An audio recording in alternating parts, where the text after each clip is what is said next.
Bom, como anunciamos no programa anterior, nós vamos então ter certos programas que serão somente sobre exibição de filmes que já passaram aqui pelos festivais a Finisterra Brasil, Arraial Cinefest, Finisterra Portugal e outros filmes de tantos cineastas, tanto de Portugal quanto do Brasil, como de outros países, que vão licenciando esses filmes para nós passarmos aqui. Então, o filme de hoje é um filme português concorrente, ou seja, é uma avant-première de um filme que vai concorrer ao 4º Finisterra Brasil lá em junho deste ano, ok? Então, mãos à obra, é o título do filme.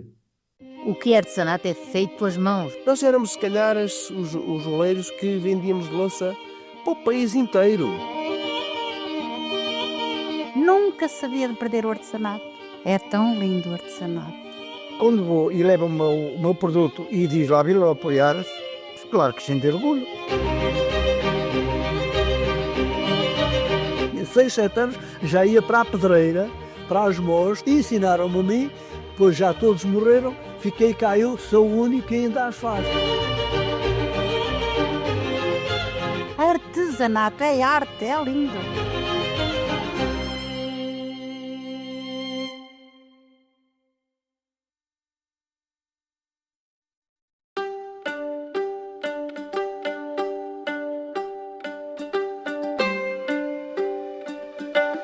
Eu entrei para o artesanato, ou comecei com o artesanato de barro preto por iniciativa da família.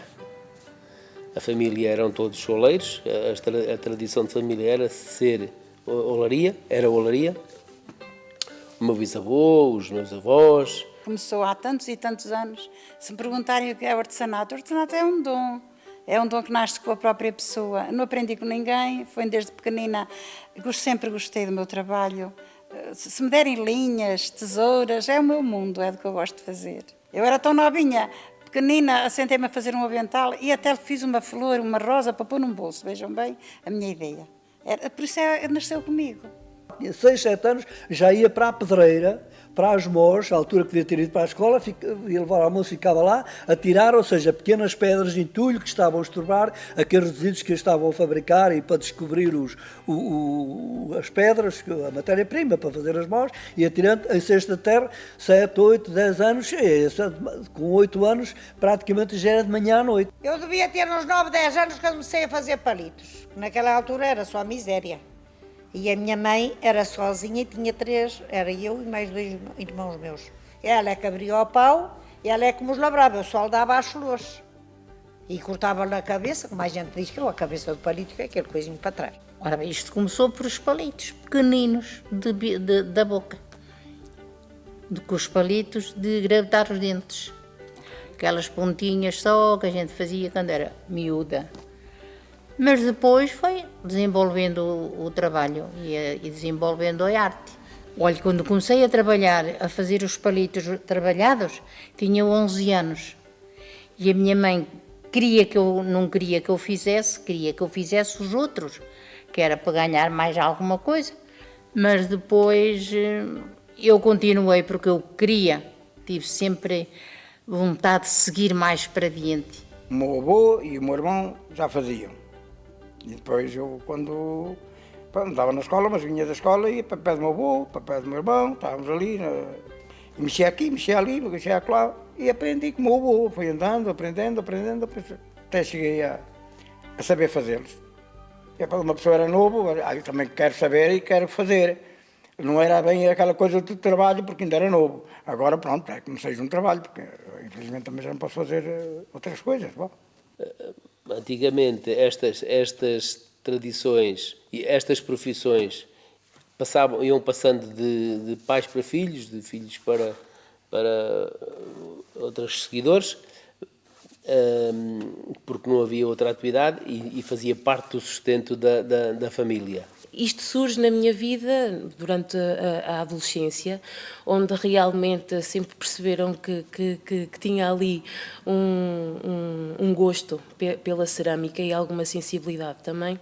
Já estava a residir em Vila Nova de Poiares E comecei a pensar, não, então eu trabalho com a cerâmica, esta terra tem, portanto, toda esta envolvência, toda esta história com o barro preto, vou explorar. 30, 27, 28 já estavam o problema entranhado nos pulmões, que era a silicose, a tal de andarem a trabalhar.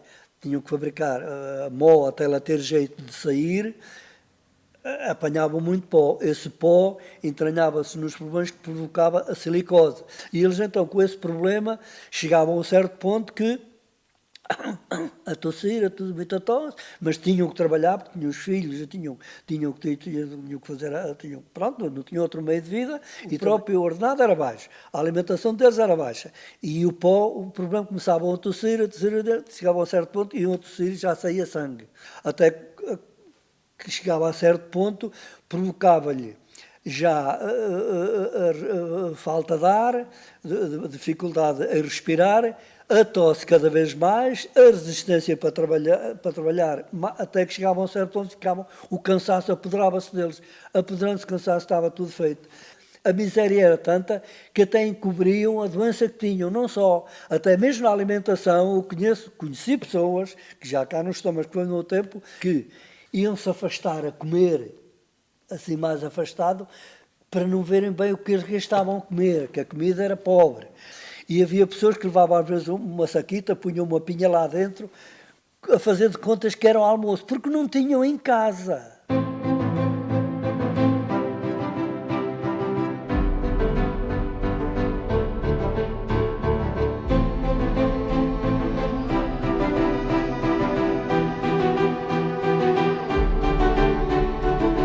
Hoje há muita fartura de tudo, mas o saber aproveitar, o saber fazer é tão lindo. Eu vivo numa aldeia ali, num lugar perdido na serra, onde não há nada. Havia 8. Quando eu era pequenina havia 8 tecedeiras. Hoje é a única, se calhar em todo o concelho. A verdadeira manta de trapos, a única em todo o país. Eu trabalhava, mas escondia as minhas peças, não queria, mas a minha irmã ia-me ao segredo e mostrava. E depois eles, claro, viam e gostavam e queriam que eu continuasse. Era sempre por pensar. Pensava, imaginava assim aquela peça, vai ficar bem, vai ficar assim. Quer dizer, a pomba, como é que eu vou fazer a pomba? Mas eu tenho que a fazer. A primeira feira que houve em Vila Nova de Poiares de artesanato foi no mercado. E trouxe o tiar, cheia de vergonha, eu era assim, eu não sei vender, eu tenho tanta vergonha. Olha, vendi tudo, quanto trouxe, quanto vendi. O que eu estava a tecer no tiar já estava vendido. A gente passava o tempo de uma feira e era uma alegria, porque a gente vivia aquele tempo a trabalhar, mas era sempre na paródia, com umas coisas e com outras. E então a gente ao domingo íamos com os cestitos dos casais e de outras da hervideira para a cheira a pé, para levar os palititos para trazer o dinheirito. E era assim, e era tão enxelo também. Olha, uma vez atravessei o rio, estava pequeno, a água, mas depois ainda me ia lá afogando, que ainda molhei uns palitos. Um dos meus presépios, que está em Évora, em exposição, já são umas poucas, até já a minha vizinha me veio dizer, olha, vi o teu trabalho, o teu presépio em Évora, está lá em exposição, com o cartãozinho e tudo, Maria Olinda. Eu assim, estás a ver? Então, eu sou uma mulher muito famosa, vocês é que não sabem, nem sabem dar o valor. O sustento das pessoas era a broa, que tinha que ser cozida todas as semanas, todas as pessoas tinham que cozer a broa todas as semanas, e a broa não sai do quintal, não sai o milho, não sai a farinha. Pronto. E as mós eram precisas para isso. Até a atividade começar em decadência na década, meados do século XX, 1955, 60, era talvez a atividade principal que dava o sustento do Concelho de Poiares. O trabalho destas pedras que estão aqui, quer seja de tipo francês ou para esta que está aqui, que tem 50 centímetros de diâmetro, mas podia ter 1 metro ou 1,20 m, antes disto deu muito trabalho ao caboqueiro. A profissão de caboqueiro, que é a tal muito terrível, que andava na pedreira à procura, a abrir os caboclos onde encontrar a pedra. Iam fazer à medida que a obra dava. Agora vamos ver o que é que ela vai dar. E toda a volta, tal, certinho. A primeira coisa é tal e qual como ali. A primeira volta é com o martelo. Toda a volta, pronto, cortar. Aqui, normalmente já não é preciso compasso para nada. Ou melhor, o esquadro, porque é tudo mais ou menos a olho. Portanto, depois de redonda, vamos fazer o olhar. Partindo do princípio, a primeira coisa é encontrar uma pedra que seja de qualidade e que tenha as medidas para aquilo que nós pretendemos. Temos aqui uma régua que nos vai dizer o que é que está mal, o que é que está por desempenar. Olha, tudo aqui onde a régua pintou com almagre, vou ter que tirar para ela ficar completamente direita. Partindo do princípio que já está desempenada, vou passar a régua a ver se na verdade está verdade ou não, se ela está correta ou não. Olha, como vêem, direito, está direitinho, não há aqui, isto aqui não falha. E ensinaram-me a mim, depois já todos morreram, fiquei cá eu, sou o único que ainda as faz. Nós vinhamos da escola, aquilo que nos esperava, antes até de fazermos os deveres da escola, era irmos ajudar nas tarefas de casa, ou amassar barro, ou ir ao barro, ou ir à lenha, ou ajudar a carregar o forno, pronto, todos esses processos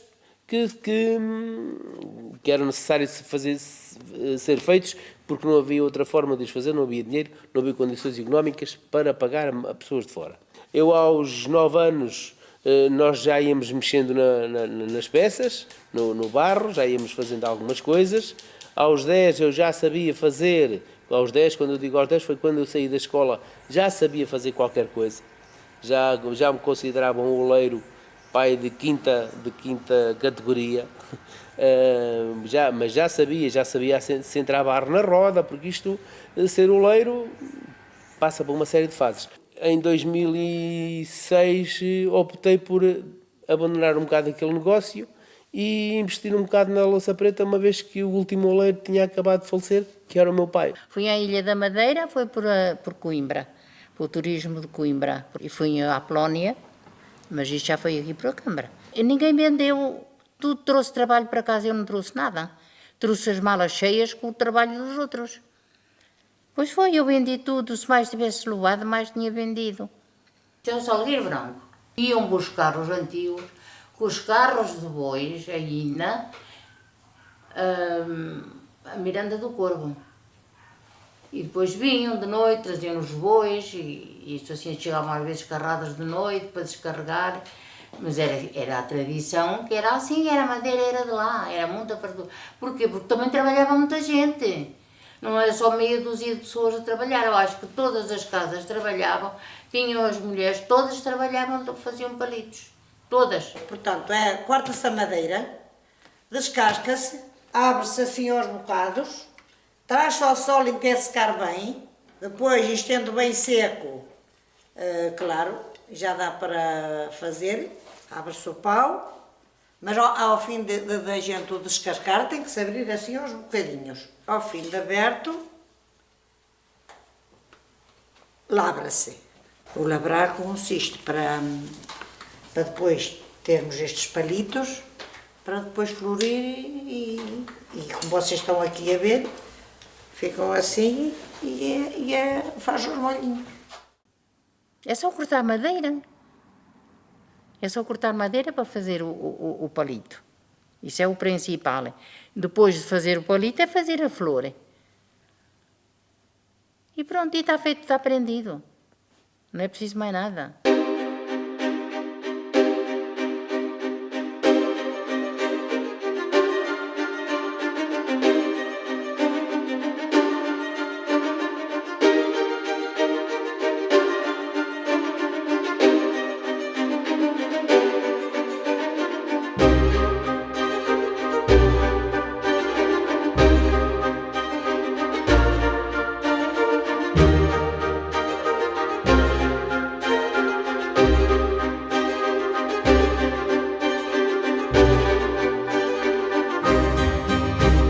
Para o marido, olha, não ficou tão lindo, olha para aqui, fiz isto num instante, não está tão lindo. Ele olha, sorri assim, devagar, aquela época eu riso. Antigamente, não havia roupas que há hoje, era a roupinha velha, fazia-se as tirinhas, aproveitava-se tudo, cortava-se todas as tirinhas, Depois era emendada com a agulha de remendar, a agulha pequenina, eram emendadas umas às outras. Faz as tirinhas e faz o novelo. Depois do novelo, vai para o teatro. A mãe dele era uma grande tecedeira. Ela fazia colchas mais lindas, coisa linda que ela fazia. Porque é que tinha muito filho? Estragavam as coisitas no tear. E semeava mesmo o linho, era semeado para fazer. Portanto, ele é do tempo que se aproveitava a pouco. Portanto, de pouco fazer muito. De poucas linhas pode surgir uma teia. Não se faz 50 tapetes, faz 40. Mas é arte. É feito tudo à moda antiga. A minha mãe fazia uma teia para pôr no tear para 10 metros, mas já tenho tido com 50 metros. E de pequenino é que ele aprendeu, de pequenino, é que ele foi buscar isto de pequenino para fazer as coisas. Isto aqui chama-se um tapete, não é a ceira. A ceira, em geral, vem até aqui, depois quando chega aqui mete-lhe um arco dentro e depois continuam para fazer a ceira, porque depois vira e fica a ceira. Isto é capacho. E depois então, quando urdiam a ceira, que eram essas passagens que eles faziam entre estes bocadinhos de madeira, depois é que eles começavam a cera ao capacho, porque assim no meio é que começavam até chegarem ao fim. Quando chegavam aqui, então era com uma corda mais grossa que eles acabavam. Mas na altura do meu avô e do meu irmão, eram para cima de 20, só ali naquelas aldeias, nas nossas aldeias ali perto. Que eram Casais, Sobreiro e Hervideira.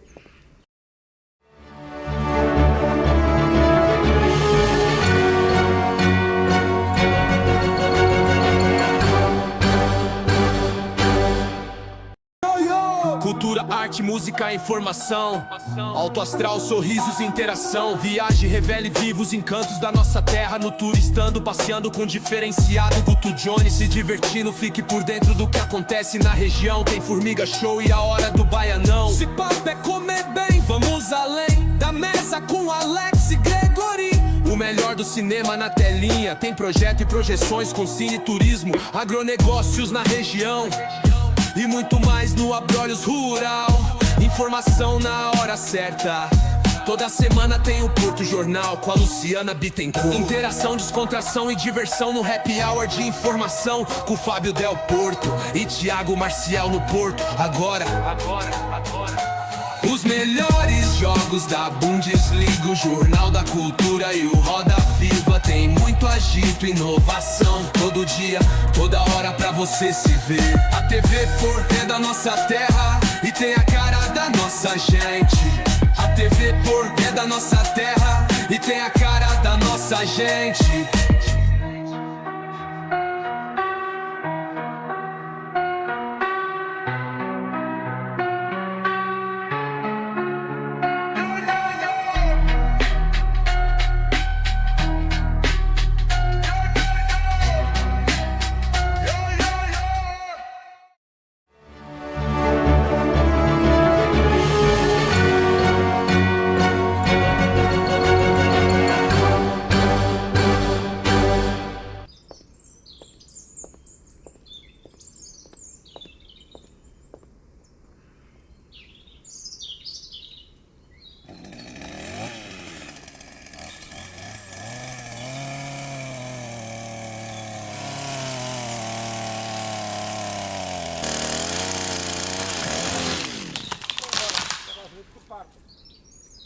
Ainda estava meio.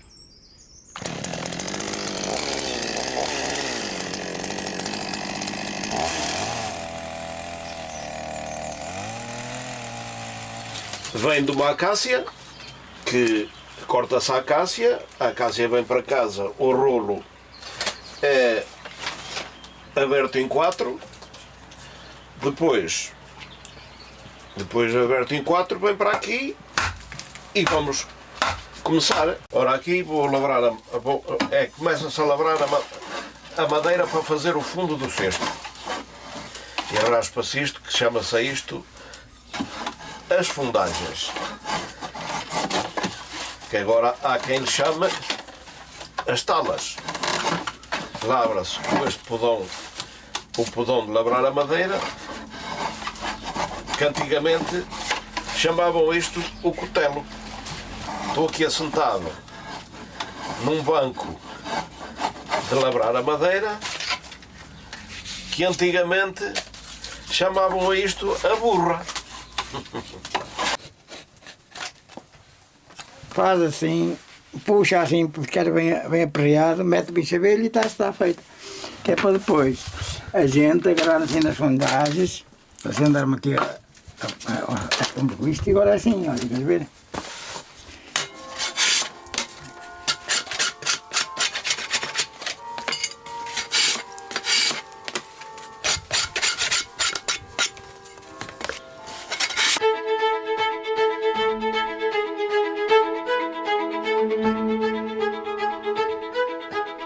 Hoje não se amassa a barra à mão, amassa-se barro em máquina, seria um bocado impossível estar aqui a trabalhar, mas no fim da massa preparada e feita, vem para a roda do leite e a peça é feita.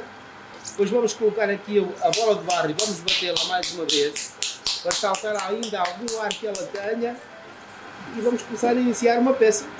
O centrar é a base da peça, porque se ele não estiver centrado, não conseguimos fazer nada.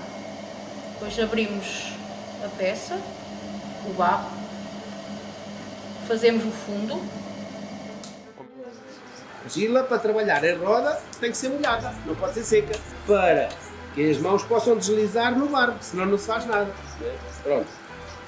Neste momento estamos a fazer a peça, abrir o barro por dentro. Isto é uma roda de oleiro.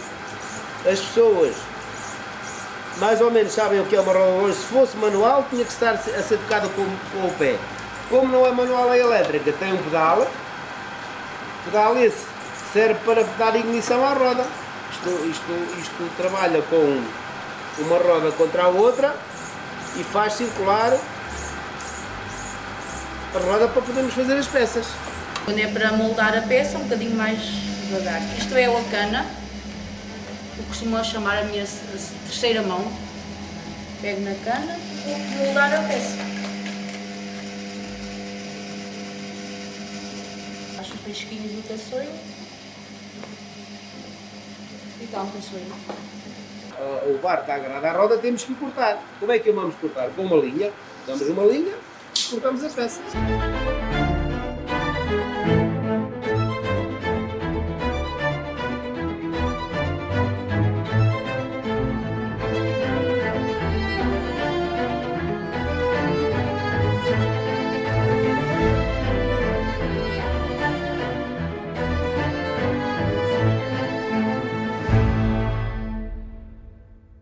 Eu, claro, quando me casei, abandonei mais este trabalho, porque tive os filhos, mas agora, reformada, os filhos são como os passarinhos, o bom do ninho, e a gente fica mais só. Dediquei-me inteiramente ao tear. Quando parte uma linha, tem que se ir buscar a linhita para atar. Depois combina-se bem as cores, portanto, vai-se combinando, vai-se pondo outras corzitas, lá está o aproveitamento. Este era um bocadinho do lençol, de uma travesseira. Depois vai-se combinando as cores, vai-se pondo as cores no tear. Isto é os liços, isto é o pente. Abre o pente, abre os liços, para travar a fita. Me vejo, já está travadinha, daqui já não foge mais. O tapete demora sempre 1 hora a fazer, sempre. A tecer, porque a fazer demora mais. Porque tem que se cortar as tiras, tem que se emendar com a agulha, tem que se fazer o novelo, depois é que vem para o tear. Estas linhas é para urdir a teia, chama-se urdir a teia para pôr no tear. É posta numa debadoira, põe-se as linhas a andar de roda e ao fim tem que se bater todas certas. Tem que ali bater certo 580 fios. Quando parte uma linha tem que se emendar, porque senão fica o tapete que uma risca parece que está roto. Esta madeira nem quer muita água, nem quer pouca água. Quer meio a meio. Por um bocadinho de água, que é para não escorregar tanto. E agora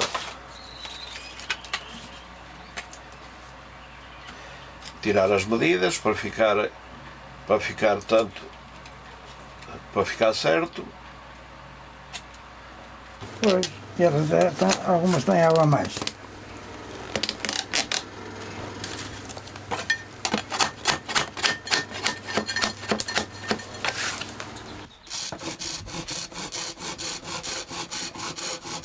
Isto é que vai segurar o cesto. Agora, à medida que cada volta que vai levando, mais seguro ele fica. Vai ser aparelhado com... Vai-se cortar as pontas. Isto não fica cá a fazer nada. Está pronto a levar o bordo de dentro, que é o que está aqui. Marco, aquecer a primeira é marcar esta junta. E agora, vamos à última fase do olhal. Ou seja, ver o diâmetro que vai ter o olhal.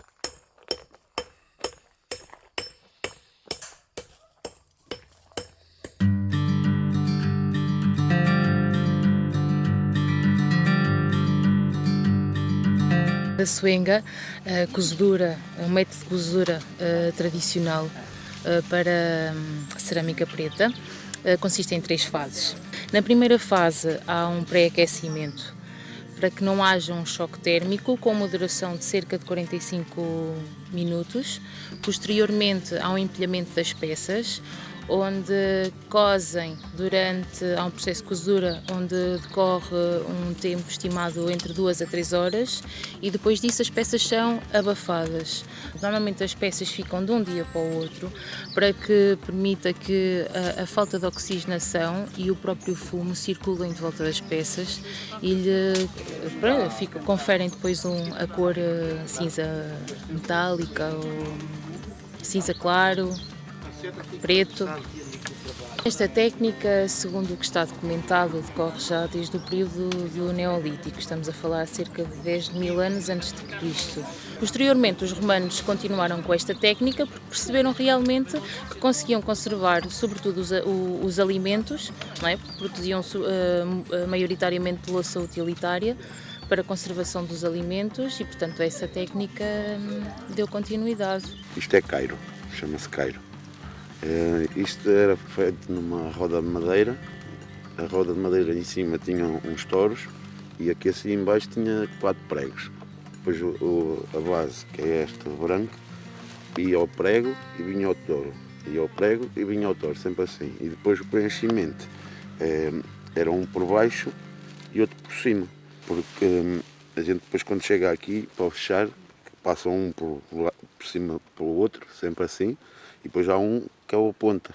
Essa ponta depois é com uma agulha grande, assim, parece um anzol. A gente passa o cordel, enfia o cordel para dentro, outra a passar para cima, outra a passar para baixo e não se vê nada, nenhuma emenda. Isto depois vai à prensa, a azeitona é moída, há uma pasta, depois metem a pasta da azeitona em cima, depois metem outra em cima, outra pasta outra vez, sempre assim, uma pilha grande, depois é prensado e aí sai o azeite. Aqui havia muito lagar, só aqui perto havia 4 lagares de azeitona. O meu marido aprendeu esta arte com o pai dele. O pai dele já fazia isto e continuou, os filhos e tudo, começaram com isto e sempre fizeram este trabalho. Trabalhávamos muito, mas também éramos muito admirados e vendíamos muito, grandes feiras. E se mais braços tivesse, mais trabalho fazíamos para vender. Acho que foi muito longe, com o artesanato, muito longe. Todos nós envelhecemos e sim, vou ser sim, a última. É uma pena, mas sim. Mais 1 ano ou 2 acabou. Tenho pena de não seguirem esta arte, de acabar por aqui. Isto vai acabar. Por isso é que eu sinto orgulho e sinto tristeza. É tudo misturado. Porque isto acaba. A gente não vive para sempre, não é? Depois para as próximas gerações. O artesanato de Poiares era tão lindo. Era! E se nós, enquanto jovens ou menos jovens, estamos num local, ou que é a nossa terra, ou que nos acolheu, é importante percebermos onde é que estamos, não é? quem é esta terra? O que é que esta terra tem também para me oferecer? Orgulho. Vaidade. Por aquilo que fiz, saudade. Saudade daquele tempo. É a nossa terra. A nossa terra é sempre nossa. É tão lindo ser... Poiares é lindo, Poiares é nosso. Quando vou e levo o meu produto e diz lá Vila Nova de Poiares, claro que sinto orgulho. É o nosso artesanato. Vila Nova de Poiares. Aí é que eu sinto orgulho. Nunca me senti envergonhada de ser de Poiares. Eu nunca fui empalada nenhum. Fui, mas voltava. Porque queria Poiares. É Poiares. Poiares é o meu cantinho. Até que eu esteja e cá vou ficar, hein? Artesanato é arte, é lindo. Mas eram palavras ditas, umas palavras tão lindas que eu não sei dizê-las. Mas tudo, é arte. Nunca sabia de perder o artesanato. É tão lindo o artesanato.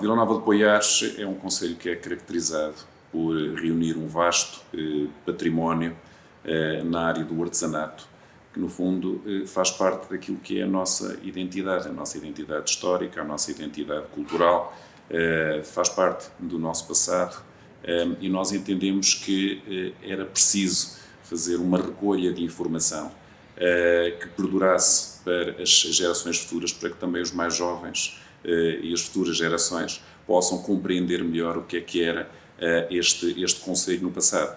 Até porque muitas destas atividades nós sabemos que, infelizmente, com o tempo, vão acabar por se perder, porque não são tão rentáveis sob o ponto de vista económico ou financeiro nos dias de hoje e as pessoas acabam por abandonar essas atividades. Era importante aproveitar o facto de ainda termos um conjunto de artesãos que estão vivos e que nos podem transmitir essa informação, que nos podem transmitir essa memória, para deixar este documento para o futuro. Foi esse o objetivo que nos moveu e estamos neste momento muito felizes porque acreditamos que o documentário que foi apresentado vem precisamente ao encontro daquilo que nós pretendíamos. É um documentário que tem muita qualidade, que envolveu todas as pessoas que no nosso concelho dominam a arte de bem fazer com as suas mãos certamente que daqui a alguns anos aqueles que tiverem curiosidade de conhecer um pouco da sua história, da sua identidade, do que é o concelho de Vila Nova de Poiares, de que é a sua história, de como evoluiu sob o ponto de vista também dos artefactos, da manufatura, daquilo que tão bem se fazia neste concelho, vão ter a oportunidade de poder visualizar este documentário e ficar com essa percepção. Nós, artesãos, somos artistas e daí a escolha do local para as entrevistas dos nossos artesãos, porque eles são os verdadeiros artistas e escolhemos então o Centro de Espetáculos de Vila Nova de Poiares. O conceito criado para o documentário foi exatamente este, ou seja, os artesãos serem os artistas da terra e então todo o desenrolar do documentário é à volta disto, ou seja, é apresentar tudo aquilo que eles fizeram ao longo destes anos na sua atividade. Nós, enquanto produtora responsável pelo projeto, a convite do município de Vila Nova de Poiares, produzimos este documentário com algumas novidades, nomeadamente a introdução de fotografias recuperadas, fotografias com muitos anos de existência e transformadas em vídeo através de inteligência artificial. Foi um trabalho que teve uma duração de cerca de 15 dias de gravações. Foi muito interessante passar pelo processo de estar perto dos artesãos, de perceber a essência de toda esta cultura de uma forma em primeira mão, no fundo. E acho que ficámos bastante contentes com o resultado final e com o que foi conseguido. Bom, espero que tenham gostado do filme Mãos à Obras, correto? E você já tem mais ou menos uma noção do que vem aí nesse 4º Festival Finisterra Brasil, ok? E assim nós vamos trocando ideias, trocando notícias, trocando filmes e trocando informações sobre cinema e turismo, aqui no Cine Turismo na TV Porto. Um grande abraço, até a próxima.